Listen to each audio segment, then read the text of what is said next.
Cricket Andhra Pradesh endowment officers 2025 పరీక్షకు సంబంధించి 38వ రోజుకు స్వాగతం సుస్వాగతం. ఫస్ట్ ఇంపార్టెంట్ క్వశ్చన్ ఈరోజు అంగుళీయకము శ్రీరాముని చేతి ఉంగరము. నెక్స్ట్ క్వశ్చన్ జాంబవంతుడు ఎవరు? తన అతీంద్రియ శక్తులతో సీతను కనుగొన్న ఎలుగుబంటి నాయకుడు. నెక్స్ట్ క్వశ్చన్ లవకుశలు ఎవరు? శ్రీరాముని కుమారులు. 744 వాల్మీకి రామాయణాన్ని గానం చేసిన వారు ఎవరు? ఆన్సర్ లవకుశలు. ఈ క్వశ్చన్ ఏంటంటే గానం చేసిన మొదటి అంటే ఇప్పటి వరకు చాలా మంది గానం చేశారు కదా, సో ఫస్ట్ టైం గానం చేసిన వారు ఎవరు అంటే ఆన్సర్ లవకుశలు. నెక్స్ట్ నీవు కోరిన దేవత నుండి కోరిన బిడ్డను కనగలవు. కోరిన దేవత నుంచి కోరిన బిడ్డను అని కుంతీదేవికి వరం ఇచ్చిన ఋషి ఎవరు అంటే ఆన్సర్ దుర్వాసుడు. పాండవులు నివసిస్తున్న లక్క ఇంటిని తగులబెట్టేందుకు దుర్యోధనుడిచే నియమింపబడ్డ మంత్రి ఎవరు అంటే పురోచనుడు. నెక్స్ట్ దేవకి వసుదేవుల కూతురు శ్రీకృష్ణుడి చెల్లెలు ఎవరు అంటే సుభద్ర. నెక్స్ట్ క్వశ్చన్ ఉత్తానపాదుడి కొడుకు ధ్రువుడు. నెక్స్ట్ దసరా మహారాజుకు రాణులు ఎంతమంది? ఇది దసరా కాదండి, పొరపాటుగా ఎంటర్ చేశారు ఇక్కడ.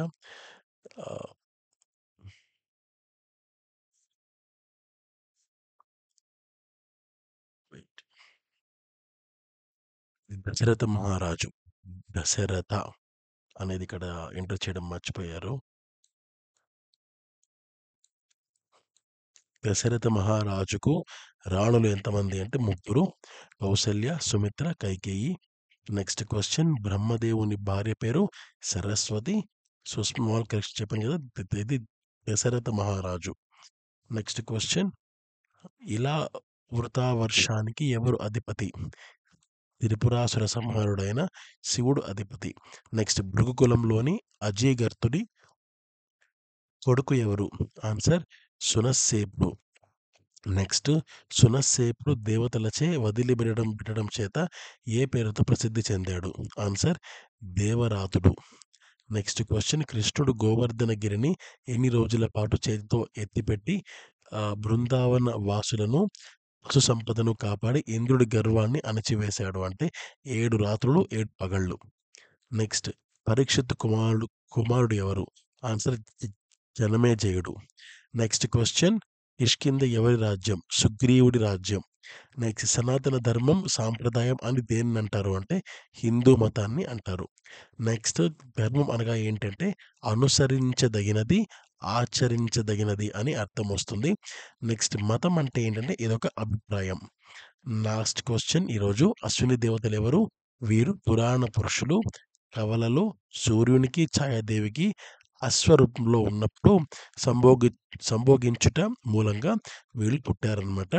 సో వాళ్ళని అశ్విని దేవతలు అని చెప్పి పిలుస్తారు. సో ఇంతటితో మనము 38వ రోజు పూర్తి చేసుకున్నాం. ఇప్పటిదాకా 760 బిట్స్ అయిపోయాయి.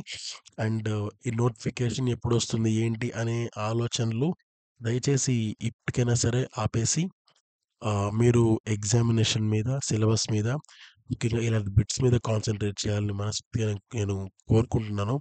ఎందుకంటే ఫారెస్ట్ ఆఫీస్కి సంబంధించి ఒక ఎగ్జామ్ ఉంటుంది, ఒక నోటిఫికేషన్ ఇస్తాము అని చెప్పిన సమయం ప్రకారంగానే వాళ్ళు బీట్ ఆఫీసర్స్ నోటిఫికేషన్ ఇచ్చారు. ఇప్పుడు అగైన్ సెక్షన్ ఆఫీసర్స్ నోటిఫికేషన్ కూడా ఇవ్వడం జరిగింది. ఈ నోటిఫికేషన్ రావడం అయితే పక్క. అది ఎప్పుడు వస్తుంది ఏంటి అనే ఆలోచన దయచేసి పక్కన పెట్టేసేయండి. సో రావడం అయితే పక్కా వస్తుంది. ఈ విషయం అంటే నేను మాత్రమే చెప్పడం కాదు, చాలామంది పెద్దవాళ్ళు హిస్టరీ రఫీ సార్ కానీ, తర్వాత కొడాలి భవానీశంకర్ సార్ కానీ, సో అలాంటి పెద్ద పెద్ద వాళ్ళు కూడా ఈ విషయాన్ని కన్ఫర్మ్గా చెప్తున్నారు ఖచ్చితంగా వస్తుందని చెప్పి. సో రావడం అయితే పక్కా వస్తుంది, బట్ అది ఎప్పుడనేది తెలియదు. ప్రిపరేషన్ మాత్రం ఆపకండి. Okay, thank you so much. And ఈ వీడియోస్ని ఎవరైతే ప్రిపేర్ అవుతున్నారో వాళ్ళకు ఎక్కువ మందికి ఈ వీడియోస్ని షేర్ చేయండి. Thank you so much. Have a great day. నమస్తే. జై హింద్.